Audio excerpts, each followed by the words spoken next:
ترکی اور یونان کے درمیان بحیرہ روم میں زیر زمین ذخائر تلاش کرنے کے معاملے پر کشیدگی بڑھتی جا رہی ہے، جبکہ ترکی کے صدر رجب طیب اردوغان نے کہا ہے کہ ترکی مشرقی بحیرہ روم، بحیرہ ایجین اور بحیرہ اسود میں اپنے مفادات کے تحفظ کے لیے جو کچھ بھی ضروری ہوا وہ کرے گا۔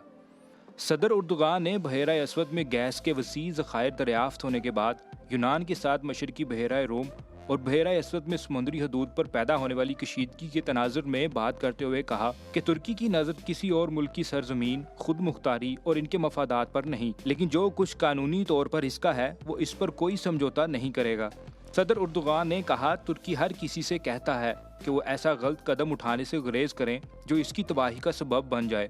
انہوں نے کہا کہ وہ جو بازنطینی ورثے کا حصہ کہلانے کے بھی لائق نہیں، وہ آج یورپی ممالک کی مدد سے غیر منصفانہ اور قزاقانہ حرکتیں کر رہے ہیں، جو ظاہر کرتا ہے کہ انہوں نے تاریخ سے سبق نہیں سیکھا۔ صدر اردوغان نے اعلان کیا تھا کہ بحیرہ اسود میں 320 بلین کیوبک میٹر گیس کے ذخائر ملے ہیں۔ صدر اردوغان نے یہ تقریر سلجوق سلطان ایلپ ارسلان کی سن 1071 میں شمالی ترکی کے موجودہ مقام منزکرت میں فتح کی یاد میں ہونے والی تقریب میں کی۔ سلجوق سلطان کی اس فتح سے بازنطینی سلطنت کا زوال شروع ہوا اور خلافت عثمانیہ کی بنیاد پڑی تھی۔ جرمنی ترکی اور یونان کے مابین سمندری حدود پر پائی جانے والی کشیدگی کو کم کرانے کے لیے مصالحتی کوششیں کر رہا ہے۔ جرمنی کے وزیر خارجہ ہیکو واس نے منگل کو ترکی کے وزیر خارجہ سے ملاقات کی، جس میں ترکی کے وزیر خارجہ نے تمام امور کو بات چیت کے ذریعے حل کرنے کی کوششوں پر آمادگی ظاہر کی۔ البتہ ترک وزیر خارجہ نے یونان کی لاقانونیت پر اعتراض کیا، جس سے علاقے میں کشیدگی بڑھ رہی ہے۔ ترکی نے یونان کی طرف سے یورپی یونین کی مدد سے تیل اور گیس کے ذخائر کی تلاش کو رکوانے پر اعتراض کیا ہے۔ ترکی یونان کی جانب سے ترک ساحل کے قریب چھوٹے جزیروں کی بنیاد پر وہاں خصوصی اکنامک زون قرار دینے کی مخالفت کرتا ہے۔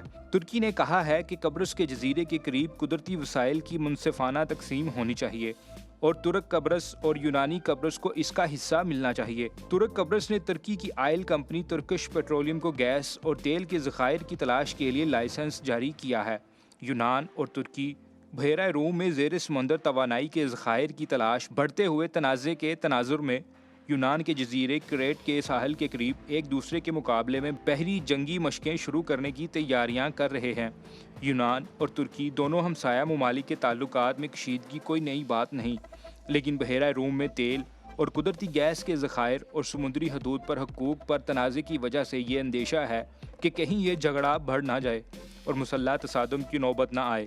یونان نے اپنی خود مختاری کے دفاع کے عزم کا اظہار کیا ہے اور یورپی یونین، جس کا یونان ایک رکن ملک بھی ہے، اس نے مذاکرات سے معاملات حل کرنے کی ضرورت پر زور دیا ہے۔ امریکہ نے بھی فری کین کو صبر و تحمل سے کام لینے پر زور دیا۔